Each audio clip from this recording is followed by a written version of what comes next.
டெல்லி ஆளுமைக்கு அப்பாற்பட்டது தமிழ்நாடு. இது வந்து ஒரு அவுட் ஆஃப் கண்ட்ரோல். ஆதிக்கத்தையும் ஆக்கிரமித்து தமிழக மண்ணை ஏற்காது.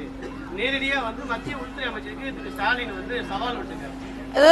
அவுட் ஆஃப் கண்ட்ரோலா தமிழக மக்களின் அவுட் ஆஃப் கண்ட்ரோலா அண்ணன் ஸ்டாலின் இன்னொரு 10-11 மாசத்துல போக போறார் என்பதை மிக பதற்றத்தோடு அவர் வெளிப்படுத்துகிறார். நான் கேட்கிறேன், எவ்வளவுக்கு இவ்வளவு பதற்றம்? அதிமுக பாஜக கூட்டணி அமைந்ததில் இருந்து அண்ணன் ஸ்டாலின் மிகுந்த பதற்றத்தோடு காணப்படுகிறார். நான் சொல்றேன், டெல்லிக்கு நீங்கள் அடிபணிய வேண்டும் என்று யாரும் சொல்லல.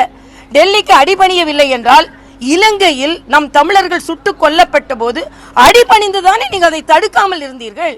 இன்று மாநில சுயாட்சியை பற்றி பேசுகிறீர்கள். 16 ஆண்டுகள் 5 அமைச்சர்களோடு ஆட்சியில் இருந்தீர்கள். அப்போ டெல்லிக்கு அடிபணிந்துதானே அதை பற்றி ஒரு வார்த்தை கூட பேசாமல் இருந்தீர்கள். இன்று கல்வியை மாநில பட்டியலுக்கு கொண்டு வர வேண்டும் என்று சொல்கிறீர்கள்.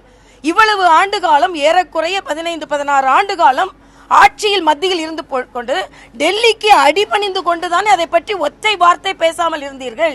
ஆக நீங்கள் ஆட்சி செய்யும் போது டெல்லிக்கு அடிபணிந்து தான் இருந்தீர்கள், எதையும் கொண்டு வரவில்லை. இன்று வீராவசனெல்லாம் பேசலாம். இன்னைக்கு ஷா என்னை ஒன்றும் எந்த ஷாவும் ஒன்று செய்ய முடியாதுன்றாரு. நினைவுபடுத்துகிறேன், 76 KK ஷாவால் தான் இவர்கள் ஆட்சி கலைக்கப்பட்டது. இந்த ஷால ஏதோ ஒரு ஷாவால் இவர்கள் ஆட்சி கலைக்கப்பட்டது. இந்திய வரலாற்றிலேயே ஊழலுக்கு ஒரு முறையும் தேச விரோதத்திற்கு ஒரு முறையும் 2 முறை ஒரு ஆட்சி கலைக்கப்பட்டிருக்கிறது என்றால் அது திராவிட முன்னேற்ற கழக ஆட்சி. அதனால இன்னைக்கு இதையெல்லாம் அவர்கள் பேசிக் கொண்டிருப்பதை விட என்னொன்று சொல்கிறார், நாங்கள் தொகுதி வரையறைக்கு ஒரு கேள்வி கேட்டோம், அதுக்கு பதில் இல்லை. மரியாதைக்குரிய அமித்ஷா அவர்கள் பதில் சொல்லிவிட்டார். உங்களுக்கு புரியவில்லை என்றால் நாங்கள் என்ன செய்வது? அதே மாதிரி ஹிந்தி திணிப்பை பற்றி பதில் இல்லை என்று சொல்கிறார். மரியாதைக்குரிய தர்மேந்திர பிரதான் அவர்கள் ஹிந்தி திணிப்பு கிடையாது என்று சொல்லிவிட்டார். உங்களுக்கு புரியவில்லை என்றால் அவர்கள் என்ன செய்வார்கள்?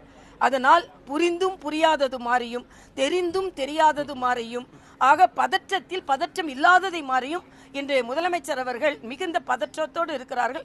பதற்றம் வேண்டாம் முதலமைச்சர் அவர்களே, ஒரு 11 மாதம் பொறுத்திருங்கள், நாங்கள் ஆட்சிக்கு வருவோம். அதற்கு பின்பு என்னெல்லாம் தமிழக மக்களுக்கு கொண்டு வர வேண்டுமோ அதையெல்லாம் கொண்டு வருவோம். எப்ப பார்த்தால் மோதல் போக்கு இருந்தால் எப்படி? நான் கேட்கிறேன், நிதியை பற்றி பேசுகிறீர்கள், ஏன் நிதி ஆயோக் கூட்டத்திற்கு போகவில்லை? ஒரு மாநிலத்தின் நிதி கட்டமைப்பை முழுவதுமாக விவாதிப்பது நிதி ஆயோக், அதுக்கு நான் போக மாட்டேன். அதே மாதிரி இலங்கையில் இன்று தமிழக மீனவர்களை பற்றி பேசுகிறீர்கள். தமிழக மீனவர்கள் பிரச்சனையும் இந்த இலங்கை மண் இந்தியாவிற்கு எதிராக பயன்படாது என்று இலங்கை அதிபரிடம் இருந்து உறுதிப்பாட்டை வாங்கிவிட்டு வந்த மரியாதைக்குரிய பிரதமரை ஏன் வரவேற்கவில்லை? எனக்கு எல்லாவற்றையும் அண்ணன் ஸ்டாலினோட நடவடிக்கை பார்த்தால் நேரடியாக கேசிஆர் நடவடிக்கை பார்த்தது போலவே இருக்கிறது. நினைவலைகள் அப்படியே சுற்றி சுற்றி வருகிறது. இப்படித்தான் மத்திய அரசை குறை கொண்டே இருந்தார். இன்னைக்கு விஸ்வகர்மா திட்டம் என்றே ஒன்றை ஆரம்பிக்கிறார். நான் கேட்கிறேன், 5 முறை தமிழகத்தை ஆண்ட பின்பு கைவினை கலைஞர்களை பற்றி சிந்தனையே உங்களுக்கு வரல. மரியாதைக்குரிய மோடி அவர்கள் ஒரு திட்டத்தை கொண்டு வந்தவுடன் அவசரமாக கைவினை கலைஞர்களுக்காக ஒரு திட்டத்தை கொண்டு வருகிறீர்கள். அதனால தான் இன்னைக்கு ட்விட்டர்ல பதிவு பண்ண, இந்த கலைஞர் திட்டத்திற்கு வழிவகுத்த பிரதமர் அவர்களுக்கு நன்றி. ஏனென்றால் பிரதமர் அவர்கள் தான் முதலமைச்சர் அவர்களை கைவினை கலைஞர்களை பற்றி சிந்திக்கவாவது தூண்டி இருக்கிறார்.